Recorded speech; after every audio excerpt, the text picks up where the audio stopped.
Sibling narcissists are far more diabolical, potent, and toxic than a sibling rivalry. Because, see, sibling rivalry, you eventually will grow out of it. But with sibling narcissists, they never grow out of it. In fact, they grow worse. They grow more potent, more poisonous as time goes on. These people, they don't just want to compete and compare against you. They want to replace you. They want to take over your whole identity. And yet, they don't want to do the work that you did to get to be who you are. They see the light in you, they see the potential in you, and they're jealous. They don't want you to excel above them because they don't see that same potential in themselves. So a sibling narcissist is far more dangerous because they live in close proximity to you.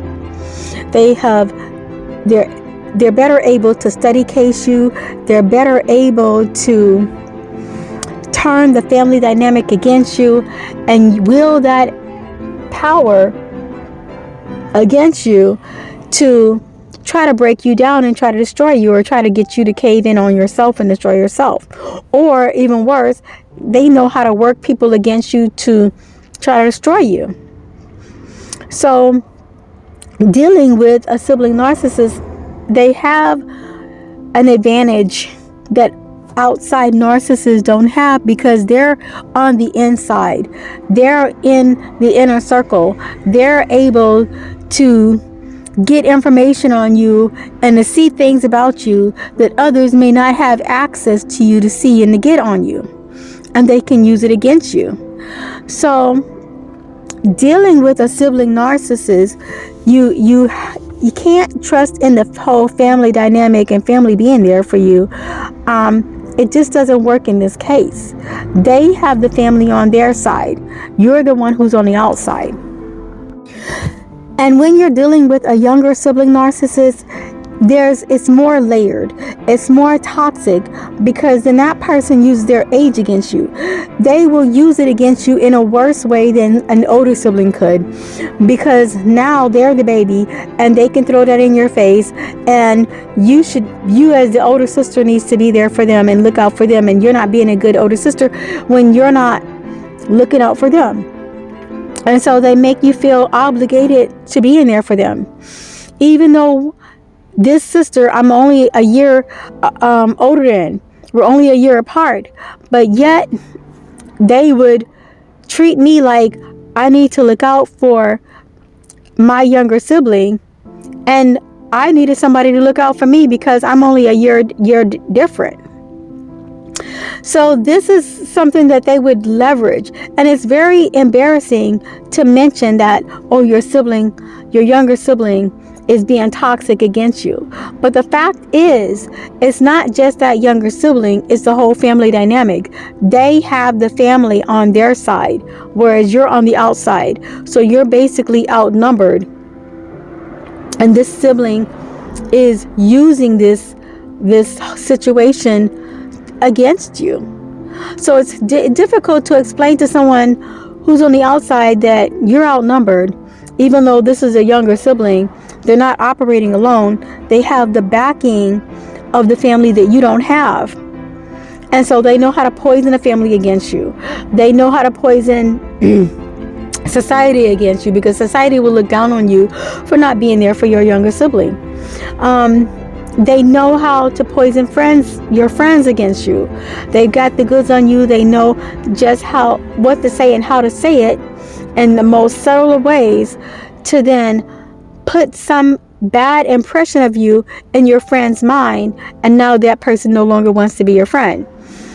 Or they'll come after whoever you're dating and try to act like the better one, act like the more exciting one, throw themselves all over this person to get this person to want them over you, and use the fact that they're younger to seem more appealing than you.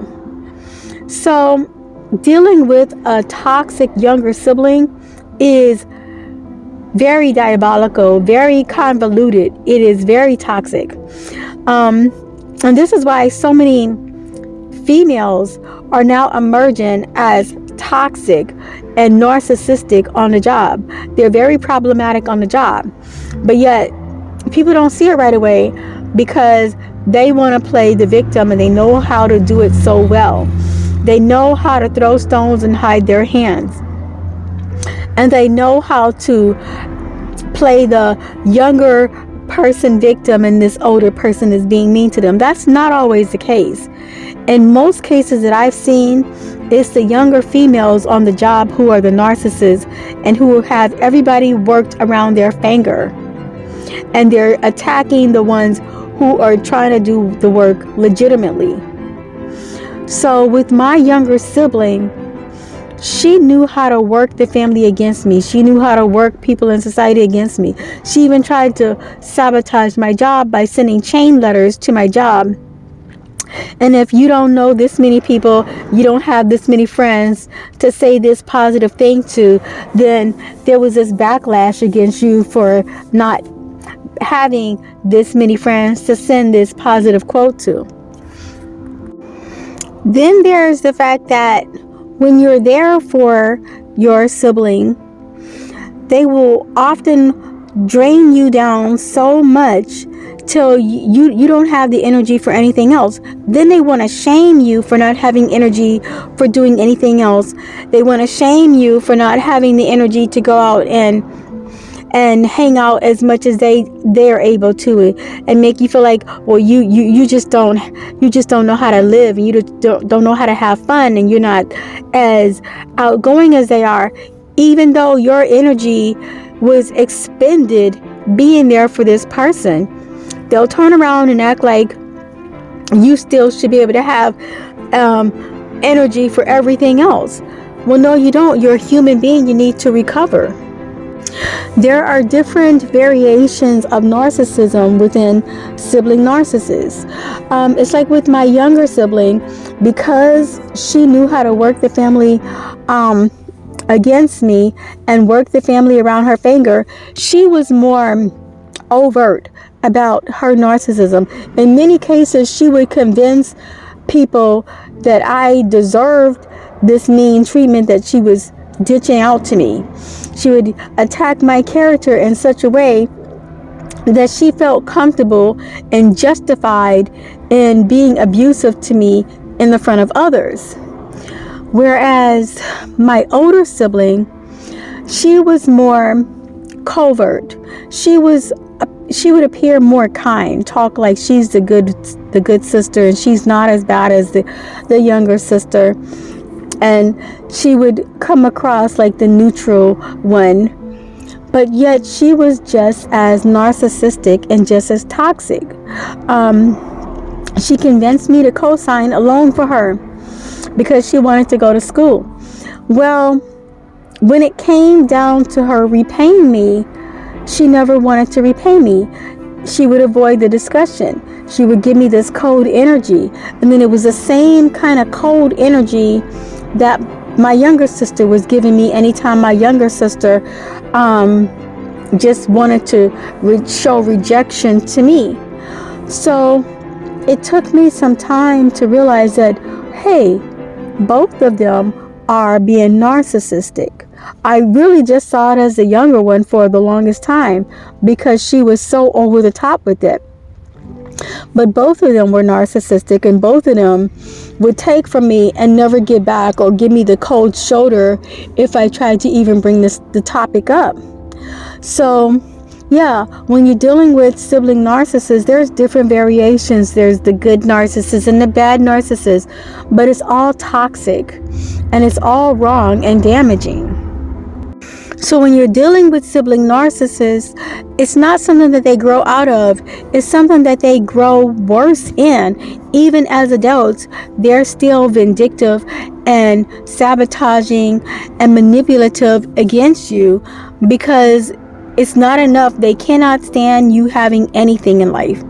No matter how much they accomplish in life and have in life, they cannot stand to see the positive one, the singled out one, breathing or having anything going for themselves unless they can take the credit for it.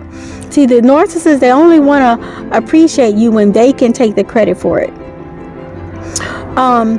They only want to see you happy when it's living vicariously through them, when they think that you're living vicariously through them.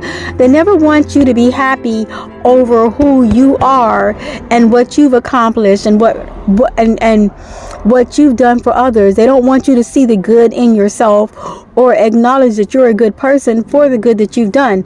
It's like they want to say, well, that don't make you a good person. Just because you do these nice things don't make you a good person. You're still this mean and that awful type person in their eyes.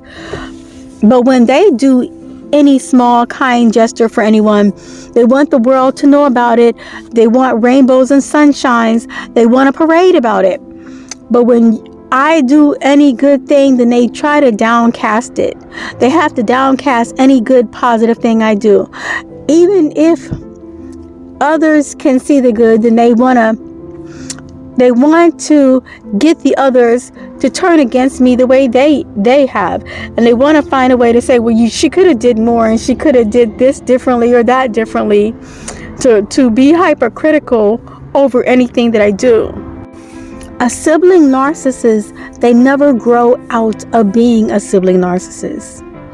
It is something that you have to separate yourself from for them to begin to have self-reflection. It's like your separation from them speaks louder than any words you can ever say to them while you're around them. Just know that you're not alone if you're dealing with a sibling narcissist. Just know that it's not the same as sibling rivalry. It's something more toxic, and it's something that definitely needs to be dealt with in a more serious way. So I hope that this word has done something for you, helped you in some way, and I pray that you all be well and have a blessed day.